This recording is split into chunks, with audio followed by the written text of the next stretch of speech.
Hi, I'm Elena with Salt Creek Patchmakers Guild, and I'm here to talk to you today about labeling your quilt to enter into our quilt show coming up. And there are three categories I'm going to talk about. And first is the label that goes on the back of your quilt, the entry number tag that you'll receive in the mail after we receive your entry form, and the pillowcase that each project needs to come in. So the first thing is the fabric case. It's very popular to use a pillowcase. You can get those pretty cheaply at the dollar store or your closet or Goodwill.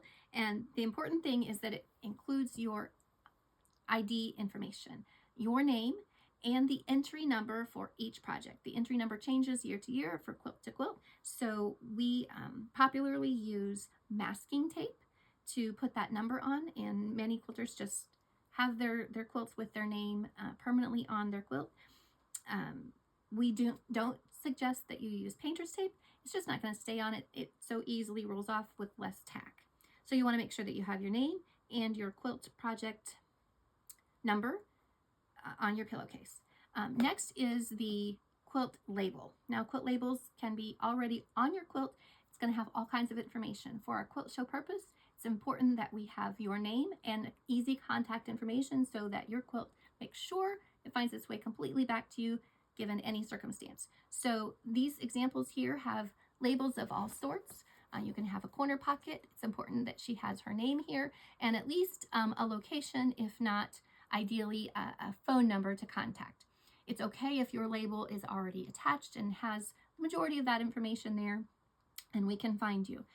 For those of you who understand the importance of labels but fail to get them on, you can most certainly do a temporary label, or especially if your quilt is not, if it's going to be an item that you give away, you don't want that label to stay on there. Here's a really crude example where I just use a scrap piece of fabric, my name, my contact information, and I just did a quick running stitch around, didn't even finish for you, just so that you can see it doesn't have to be anything super fancy. It's just important that we have that information, and a location is best.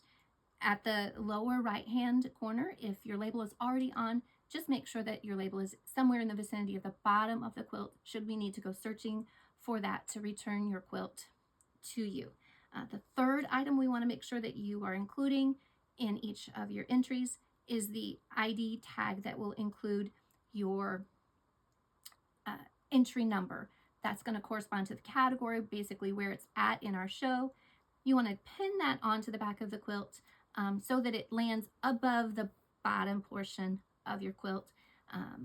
And that will also identify your quilt corresponding to your pillowcase so that after we have hung or we're in the takedown process, everything gets back neatly and cleanly and your quilt returns to you happy as a lark.